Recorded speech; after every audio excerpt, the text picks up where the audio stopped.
When most of us think of a United States veteran, we think valor, bravery, and sacrifice of those who served to defend and at times fight for freedom and liberty.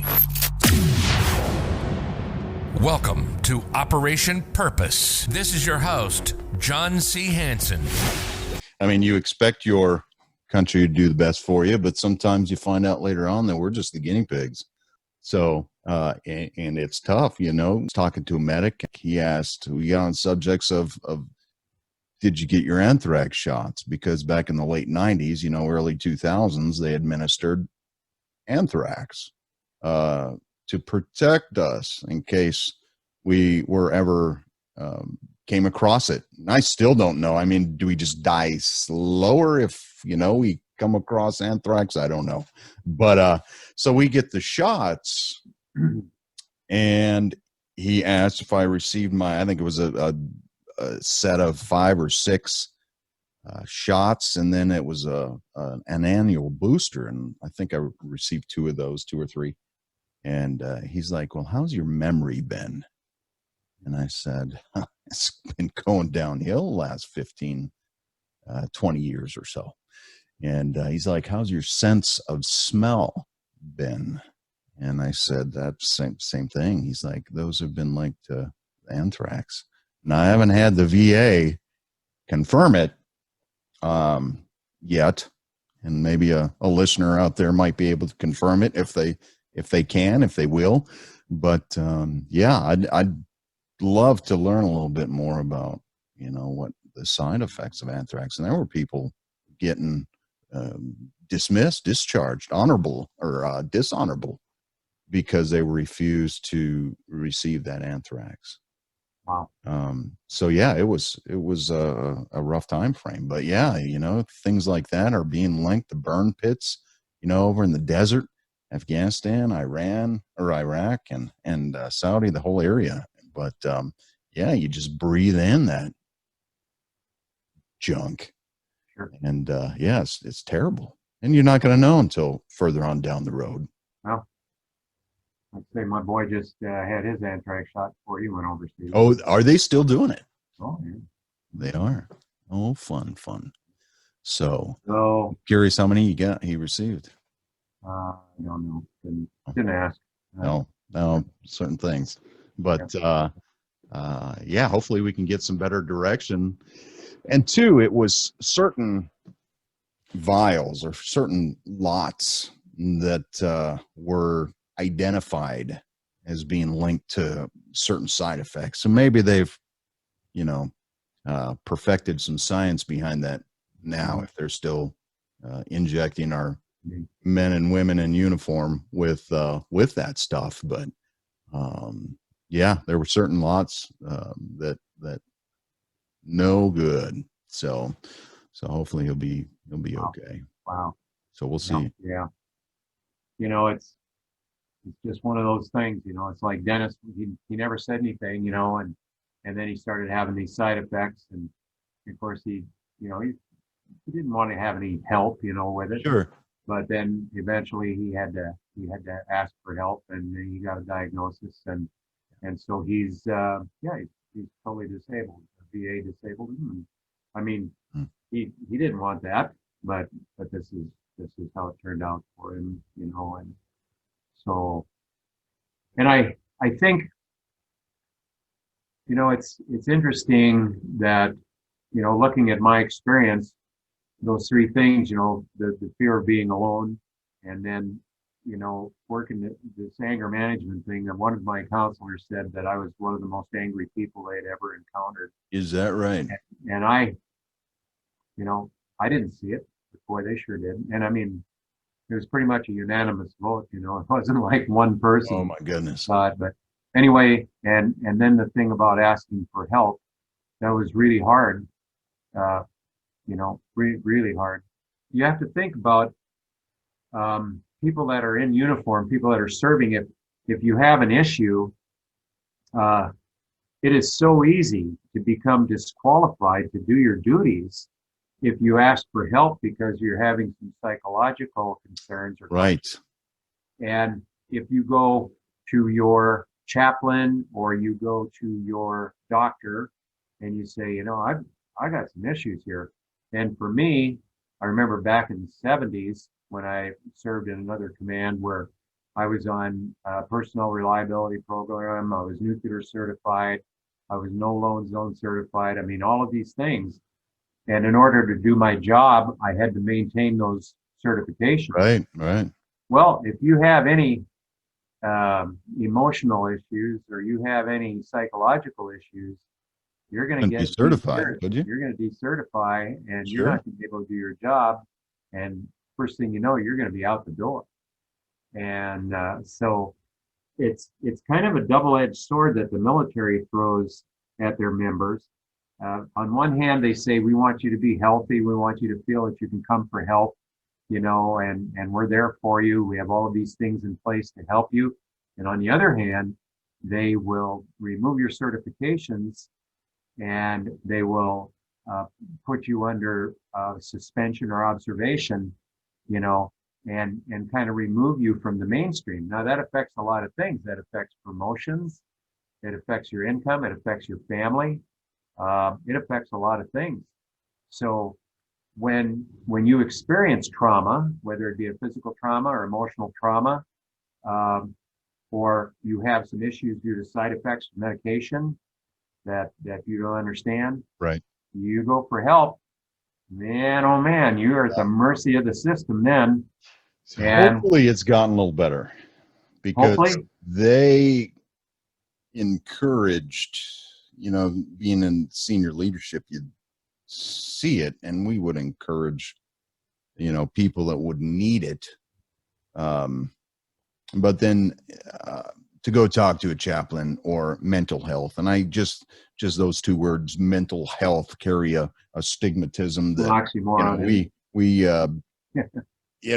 don't want to carry with us. So yeah, we sometimes don't, but to have good mental health, I think, you need to go talk to somebody. Mental health Barrett, is pastor, physical health. You eat right, you exercise, sure, you get enough rest, so that you're taking care of your body. Why don't you take care of your mind the same way with exercise, mental exercises? right. Yeah. One of the things I work on is mindfulness training, being mindful. Okay. I work on relaxation techniques, yoga, meditation, breathing exercises, all of these things to help my emotional outlook. Sure.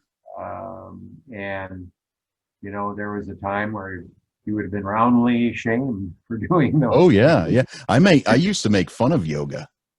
Oh yeah. Insanely until I tried yoga. Yeah. And it is no joke. And Cool. yeah, it's just pretty relieving. And when you get really into it, you can drop your blood pressure by 10 or 15 points just is that right? Session, Yeah. Just going from being stressed out and anxious and whatever, and you get into,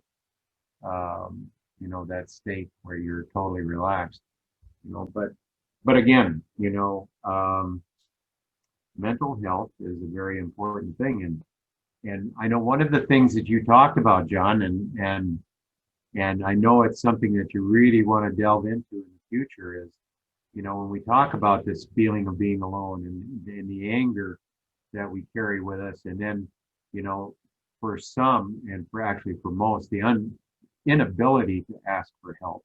Yeah. And sometimes just the unwillingness to ask for help, then all of a sudden when you find yourself in dire straits, you're really in trouble. You're really in trouble because when you need help the most, that's when you really dig in and you get resentful. Right. And you get really angry and you really isolate. And that's where we see our homeless community growing and growing and growing amongst our military members. And even though many states, like Alabama is one that's worked real hard on homelessness issues for their veterans, Arkansas has worked very hard, Michigan, there are three kind of at the tip of the spear who have developed lots and lots of good programs to find ways out of homelessness for their veterans. But On any given night in this country, we have more than 40,000 veterans who are sleeping on the street. Isn't that something? 40,000. Isn't that something? And Think that's about the why, town of Grand Forks, North Dakota back in the day. They had about sure, 42,000 people whole city population. worth. Think that whole town sleeping on the street on any given night, Mm, you know, and horrible. that's our veterans. Yeah. No, I really hope to, what I'd like to work in is do some episodes, Yeah. go to the cities. I shared with you, LA is number one. I think Atlanta Yeah. Over is the 8,000 a third. night in LA, John. Yeah, that's insane. 8,000. 8,000. Crazy. What can we do to fix that? How many of those, and I guess we're kind of transitioning into a different subject that we're going to dive into more in depth later in either the next episode or very soon. But homelessness.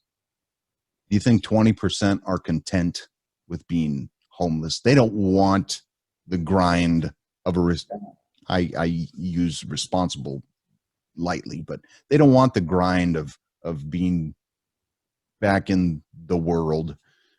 They'd rather be out on their own schedule, their own accord, doing whatever they're doing in their homeless life. Do you think 20% maybe and 80% desire something more, maybe just caught in some tough times and need that break?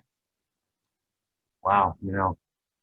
I think some of the statistics hold true that anywhere at any given time, 11 to 20%, of our veterans or war fighters experience homelessness. And that can be in a lot of different forms. It can be the solitary homelessness, living under a bridge, living in a tent, whatever, or just going from town to town, backpacking it, whatever. Sure. And families that are either losing their homes because they can't afford the payment, or COVID-19 has taken them out of the loop here, this recent development, taken them out of the employment loop, the income loop, where what they were once capable of doing, they no longer can. Now think about the force multiplier here for one with PTSD or combat issues. Right. Losing your job, then the pressure of not being able to keep up with the expenses. Yeah. Pressure from the family, from the spouse or the children, hey dad, how come? Or hey mom, how come?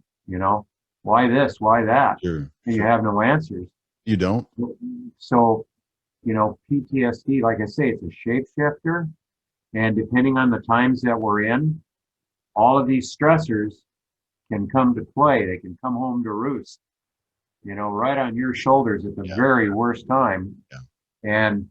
And manifest itself in homelessness, drug abuse, alcoholism, spousal abuse, child abuse, all of those awful things that none of us as trained war fighters, as professional soldiers, sailors, airmen, and Marines, Coast Guard, none of us want, but it happens. It does. Yeah. Yeah. And it's not our fault. It's not. We've been placed into a situation.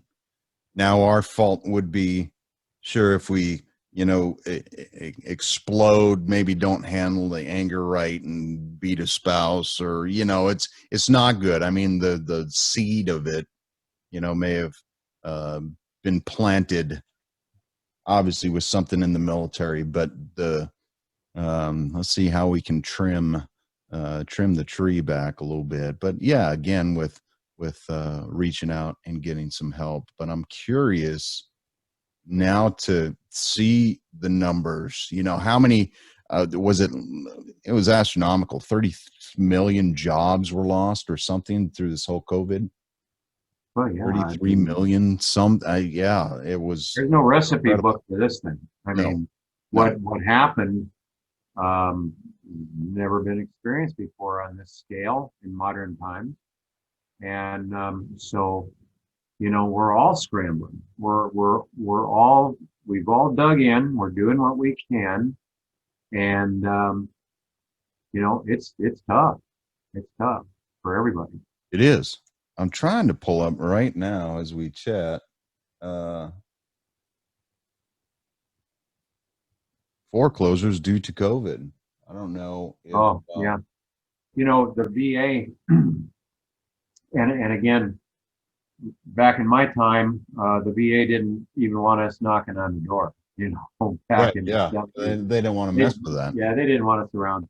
I No, was just, I was just going over a few of the programs you talk about foreclosures, and you know they're trying to put some abatement issues or abatement measures in place to stop these foreclosures and put them on hold okay, until we can recover. You know, these are good people that are caught up in this thing, and it's not their fault. it's not their fault. And so you know, I would say it's time to um, put things on hold until we can get back on our feet, and then we can resume operations normally. Um, you know, I just, for an example, the VA has one program here, and I'm just going to quote it: supportive services for veteran families. It's SSVF is the acronym for it. This is for very low income veterans and their families, COVID related issues. Okay. Right. To help prevent evictions. The VA has Okay. put $202 million toward this program. Wow. 202 million to help veterans, very low income veterans, keep their homes during this tough time. That's incredible. You know, I'm not a pitch man for the VA, but I will say this: they've been very good to me. Yeah. And without them, I know for sure I wouldn't be here. But I know that most people have access to a computer or a smartphone, and if they're a qualified veteran, just get on va.gov, va.gov, and start driving around that website, and you can type in on the search engine most any question you have, and it'll direct you to some place and some phone number and some person who can help you. Yeah. But again, you got to get to step 3. You got to be able to surrender a little bit. You need to put the pride on the shelf a little bit and understand that these people are there to help you, and you've earned that. You've earned that. Absolutely. Yeah. And so if you've earned it and it's there for you and there's someone there to help you and you need it, by golly, go get it. And a lot of these vets aren't aware of that. You know, ebenefits.va.gov Yeah. is also a phenomenal site, ebenefits.va.gov. And they need to get on that. I was just reading general relief for all federally or GSE backed mortgages. First, for many federally or GSE backed loans, your lender loan service may not foreclose on you until December 31st, 2020. So they give you a little leeway. And it says, second, if you experience financial hardship due to the coronavirus pandemic, you have a right to request and obtain a forbearance for up to 180 days. So there are things put in place because, you know, I receive my retirement. I receive financial compensation. I'm, you know, through the VA disabled percentage wise. And I think of the folks, the other vets that don't even have that. I mean, I felt bad for talking to her. She was out of Utah and just a great gal. And she didn't have, she wasn't being seen by the VA yet. And she was clearly had VA or military related issues. So I was able to talk her in and guide her into the VA and help her get seen and rated in the whole thing.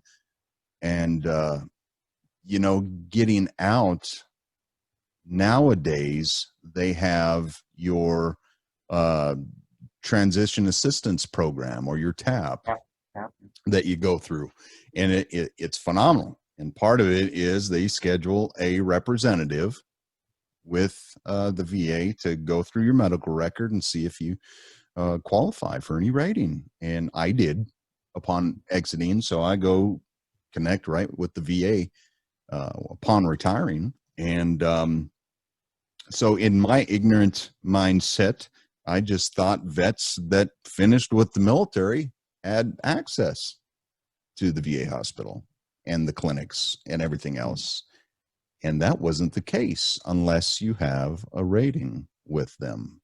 So it was sad. So a lot of these guys and gals that don't know any better, might not have a rating, get on these sites and try to get affiliated with the VA, and you earned it. Make the best of it. And, there might be some great financial, who won't turn away $1,000 to $3,000 extra dollars a month. Shoot, I wouldn't, and that's what many might be losing out without, surrendering and saying, yep, I need that help.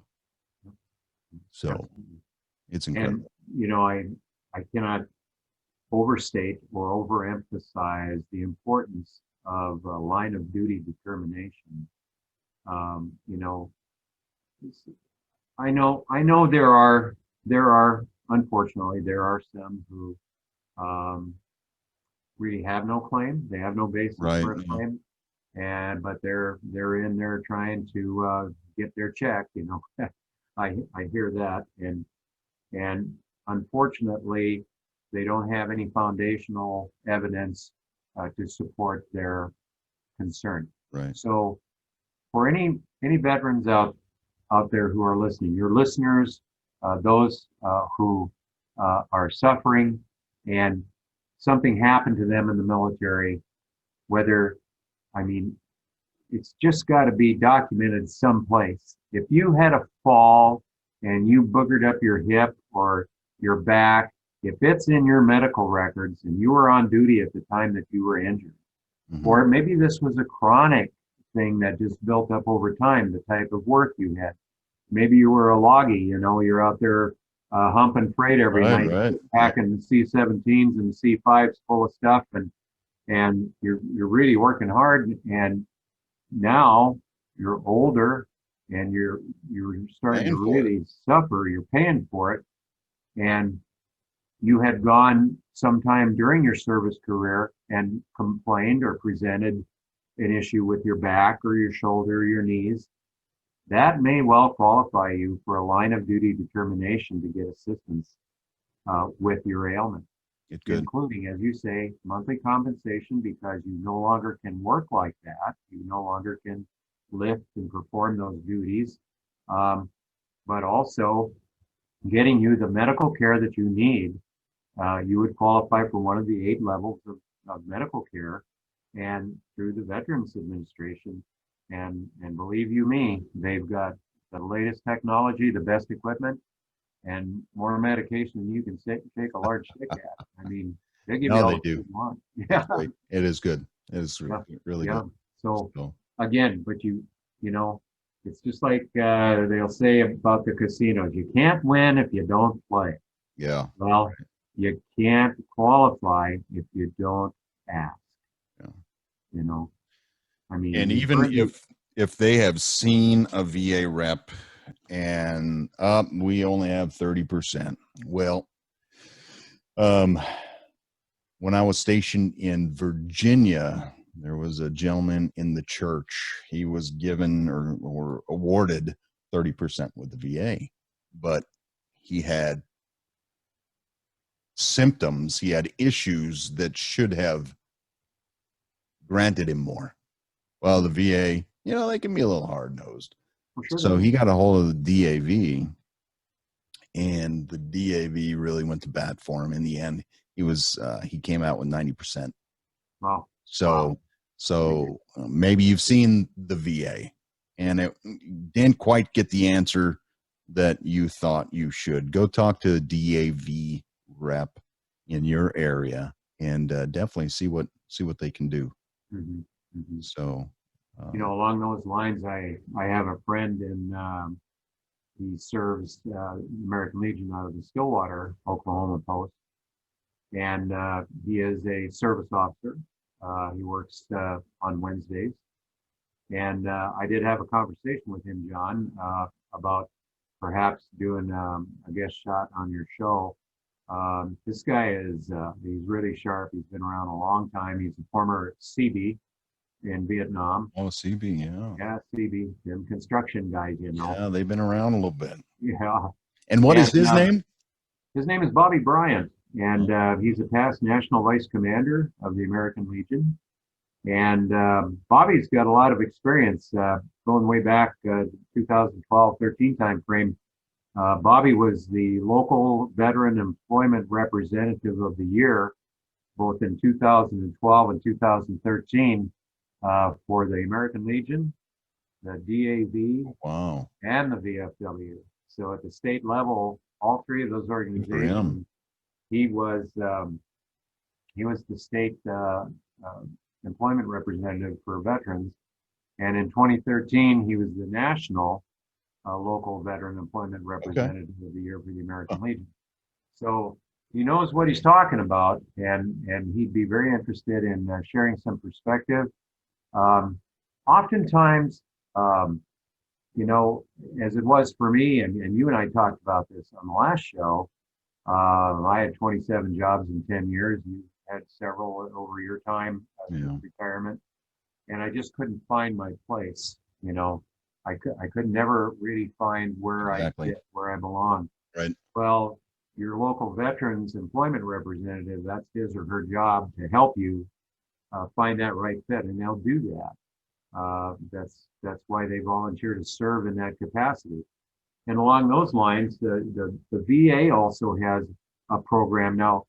The VA has staffed 150 different centers across the United States where they have community employment services available to veterans. So these representatives are trained to help veterans that are struggling, and they do everything they can to get them placed in a job they would like to do, that they're qualified to do, that they're interested in doing. And they have this long list of employers who are looking for veterans to give them a chance, especially homeless or underserved veterans, and get them back into the competitive workforce. And they call this compensated work therapy. So, I mean, at a minimum, you're going to get the state minimum or the federal minimum, whichever is the most in that case, but you're also going to get training and an opportunity. I would say you're probably going to get an ample amount of patience with your new employer who understands that you have some unique boxes to check. So they're going to help you. And Bobby works with these people. Well, let's see if we can't get him on next show. Well, let's try to do that. Or someday very soon. I'll pack up the equipment and head down to Stillwater. I know they've got Wi-Fi there at the facility, because Bobby wouldn't work there if they didn't have Wi-Fi. He's certified where he can get into all of your records and so on to help you get going. But again, back to point number 3, learned at Topeka. You have to ask. You have to be willing to surrender and give up a little bit of that control. I know for me that was very hard, but you have to give a little bit of that hands-on stuff away to somebody else so they can help you. And you just gotta, you can trust them on the level that you want to trust them. You don't have to give them all your trust, but you could say, all right, now I'm going to give you this. A little bit at a time. A little bit at a time. I'm going to give you some of this, see if you can help me. And, if they can't, then like you said, keep looking. Go to the next representative. Because the reps aren't going to fit everyone's personality. No, they're not the same. They're not the same. And Yeah. They have bad days Until you too. find, absolutely. Yeah, Absolutely. So keep looking until you find that one that right, listens to you. That right. I've come across doctors, PAs that don't want to listen to you. They Sure. just want to go by the book. And I was biting my lip leaving there. And some of this is here recently, and I won't go back to see those Okay. individuals. Mhm. And that's the main VA hospital here in Kansas City. Yeah. So Yeah. I won't do it just because uh, whether they still call it the bedside manner or what they do, it wasn't existing. So yeah, I just won't see these people. So, Oh, but there is someone out there for whatever the case. So no, that's all great stuff, Marv. We're not alone. no. Figure out the feelings, the anger, and how to Brr. manage it, and then we've got to submit sooner or later. Whether it's baby steps or a little chunk at a time, but we have to. I guess it's finding that person to trust into and share with them. We go Absolutely. through. And it's not, you don't have to take large doses, like you say. Um, Sometimes the best medicine is a little bit at a time, you know. Sure. As Mary Poppins said, a teaspoon of sugar helps the medicine go down. Well, Yeah. okay. So, like today, as we said early, today was a monster. I mean, Yes. it was just a fire breathing monster of a day. But I took it a bite at a time. And here we are. We're at evening time. We're enjoying the podcast. We're sharing thoughts and feelings and experiences with our brothers and sisters in arms. Yes, sir. So what happened? The monster went to sleep. The day is over, and here we are. There we We are. survived again. Yes. We're survivors. Yes. And if we're nothing else, we're really, really, really good at surviving. Yeah. And Yeah. and so Absolutely. as your viewership increases and the members of the Operation Purpose family grows and more people become involved, and I know they will, John. We'll look back on these early episodes, these pioneering days, so to speak, and we'll Right. think, wasn't that ever was that ever a rookie move or Yeah. whatever, you know? But I don't ever want to be professional at No. podcasting. I just want to be original. I just want to be authentic, and Authentic. There you go. that's all. There you go. You know, I just want to be helpful to somebody. If Amen. one thing I say somewhere along the way helps one veteran, That's it. then it's all worth it. That's it. Here one of these days, and I'll put a jab in. If you want to get on Facebook, facebook.com/Operation Purpose. We're on there. Look us up. And if you have any thoughts, questions, concerns, drop us a line and let us know if you have any questions that we can possibly address.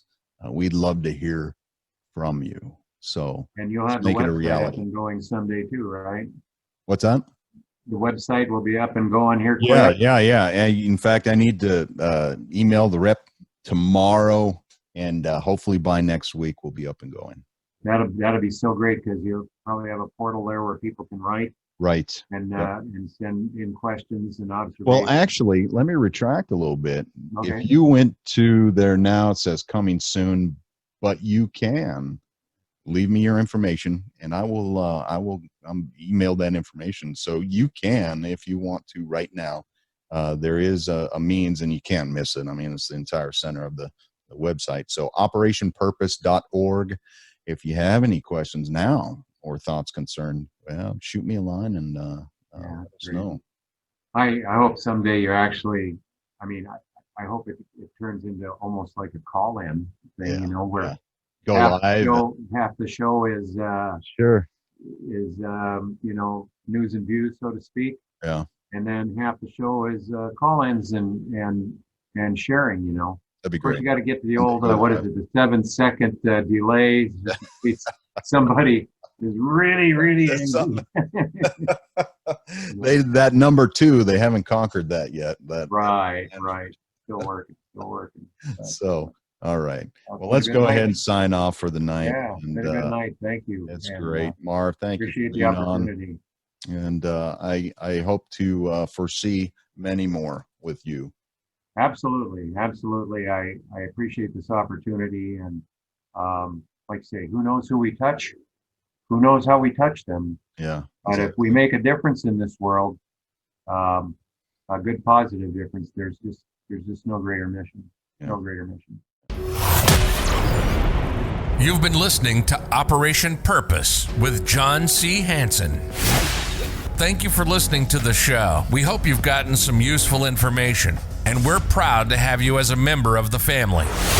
Till next time, reach out to us on social media. This is Operation Purpose, signing off.